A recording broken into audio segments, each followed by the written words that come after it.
नमस्कार, मी दीपाली. माझ्या चॅनलमध्ये तुमच्या सर्वांचं खूप खूप खूप मनापासून स्वागत. श्री स्वामी समर्थ. तर आजच्या भागामध्ये आपण बघणार आहोत की लक्ष्मीपूजनासाठी आता लक्ष्मीपूजनामध्ये आपण फडा आणि फडी ह्या दोन गोष्टी आणत असतो. म्हणजे आपण जी शिरई काही लोक त्याला शिरई म्हणतात, केरसुनी म्हणतात. तर हिची आपल्याला पूजा करायची असते, लक्ष्मी स्वरूप आपण मानतो. तर त्या दिवशी जी आपण पूजा करत असतो तर ती विकत घेण्याचा नवीनच आपण आणतो, गौरी आणतो आणि तिची पूजा करतो. तर ते घेण्याचा सुद्धा एक मुहूर्त आहे. तो मुहूर्त म्हणजे धनत्रयोदशी. धनत्रयोदशीच्या दिवशीच आपल्याला ही फडी विकत आणायची असते, शिरई विकत आणायची असते.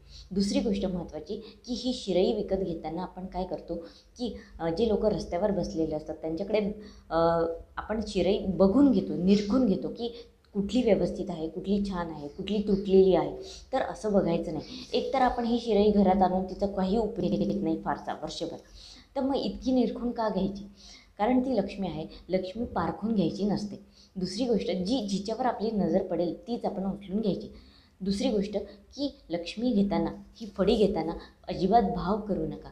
कारण की लक्ष्मीचा भाव करायचा नसतो. ती स्वतः ठरवेल की कोणाच्या घरी जायचं आणि किती जायचं. या दोन गोष्टी लक्षात ठेवा. कारण आपण दुकानांमध्ये जातो, सुशोभित दिवे घेतो, पणत्या घेतो, तेव्हा आपण भाव करत नाही. मग या छोट्याशा गोष्टीसाठी काय भाव करायचा? आणि तीही लक्ष्मी स्वरूप असताना. तर भाव करू नका. त्यानंतर एक संकल्प करा या दिवाळीमध्ये की आपण ज्या काही पणत्या घेऊ, ज्या काही दिवे घेऊ, तर जास्तीत जास्त जे रस्त्यावर बसलेले लोक असतात त्यांच्याकडून घेण्याचा प्रयत्न करा. म्हणजे त्यांच्याही घरी दिवाळी असते, त्यांना थोडा हातभार लागेल. सुशोभित वस्तूसुद्धा आणा, पण यांच्याकडून घेण्याचा प्रयत्न करा.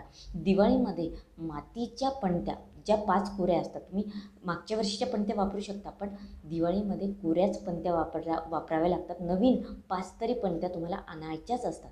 तर त्या 5 पणत्या मातीच्याच पाहिजे. आणि जी लक्ष्मी तुम्ही पूजता ती लक्ष्मीसुद्धा मातीचीच असली पाहिजे. भलेही तुम्ही लक्ष्मीपूजनामध्ये कितीही महागडे सोनं ठेवा, पैसे ठेवा, कितीही धनाची पूजा करा, पण लक्ष्मी आपल्याला ती मातीची नसली तर काही उपयोग नाही. कारण मातीच्या लक्ष्मीलाच फार मान असतो लक्ष्मीपूजनामध्ये. तर ह्या गोष्टी लक्षामध्ये ठेवा.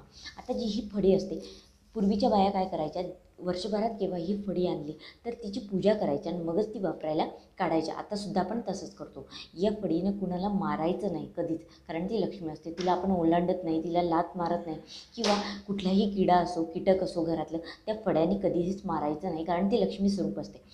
तिच्यामुळे घरातलं दारिद्र्य बाहेर जातं, नकारात्मकता बाहेर जाते आणि घरामध्ये सकारात्मकता येते. म्हणून ही लक्ष्मी स्वरूप असते आणि हिचं पूजा करण्याचा हा पर्वणी असते ही लक्ष्मीपूजन म्हणून. म्हणून या दिवशी आपण फडा किंवा केरसुनी असं म्हणायचं नाही, हिला लक्ष्मीच म्हणायचं त्या दिवशी. त्यानंतरची गोष्ट की आपल्याला सेवा काय करायची. आता ही जेव्हा लक्ष्मीपूजनामध्ये ठेवता तुम्ही, तेव्हा याला धागा असतो आपला साधा, तो धागा त्याला हळदी कुंकू लावून तुम्ही 5 वेळे मारा, किंवा तुमच्याकडे कलावा असेल तर कलावासुद्धा तुम्ही बांधू शकता. याला बांधायचं, लक्ष्मीपूजनामध्ये ठेवायचं. हळदी कुंकू पंचोपचारे आपल्याला पूजा करायची याची. आणि मग दुसऱ्या दिवशी तो तो जो धागा तुम्ही बांधला आहे तो धागा सोडून तुम्ही तुमच्या हाताला बांधा, किंवा किंवा तुमच्या तिजोरीमध्ये ठेवा. तिजोरीमध्ये ठेवलं की लक्ष्मीप्राप्तीचे मार्ग सापडतात आणि लक्ष्मीप्राप्तीचा हा सुद्धा एक प्रभावी उपाय आहे. म्हणून हा उपाय तुम्ही लक्ष्मीपूजनाला करू शकता. त्याचप्रमाणे तुम्ही ही गोष्ट जर घेतली तर लक्ष्मीपूजनानंतर जेव्हा तुम्ही ही वापरायला काढाल, आता बरेचसे लोक काय करतात, एकदा घेतात, पूजा करतात आणि पूजेसाठीच फक्त घेतात. फडा आणि फडी ह्या दोन गोष्टी आपल्याला घ्यायच्या असते. याच्यापेक्षा एक मोठा असतो फडा आणि ही छोटीशी त्याच्यावर फडी असते. तर हिचा मान असतो, ही तर घ्यायचीच असते आपल्याला. पण ही छोटीशी गोष्ट मग आपण काय करतो, हिचा वापर करत नाही. निदान तुम्ही देवघर झाडण्यासाठी किंवा देवाच्या तिथल्या वस्तू, देवाची तिथली जागा झाडण्यासाठी तरी तिला वापरा आणि वापर करा याचा. घरामध्ये आपण कुठेतरी कोपऱ्यामध्ये अडगडीमध्ये फेकून देतो हिला, असं करू नका. कारण हिला आपण लक्ष्मी मानून हिची पूजा केलेली आहे. त्याच्यामुळे घरामध्ये हिचा वापरसुद्धा करा वर्षभर. एवढ्या गोष्टी ह्या फड्यासंबंधी लक्षात ठेवा. कारण या दिवाळीमध्ये आपण त्याची पूजा करत असतो. तर पूजा करतो तर अंतर्भावाने ती करा आणि त्याची माहिती जाणून पूजा करा. म्हणजे त्याच्यापासून मिळणारे फायदेसुद्धा तुम्हाला मिळतील. तर एवढीच माहिती मला तुम्हाला आजच्या भागामध्ये सांगायची होती. झालेली सेवा महाराजांच्या चरणी अर्पण करते. जर तुम्हाला माझे व्हिडिओज आवडत असतील तर नक्की लाईक करा, शेअर करा आणि सबस्क्राईब करायला विसरू नका. जास्तीत जास्त लोकांपर्यंत व्हिडिओ पोचवा, म्हणजे स्वामी सेवा आपल्याला घराघरामध्ये पोचवता येईल. श्री स्वामी समर्थ.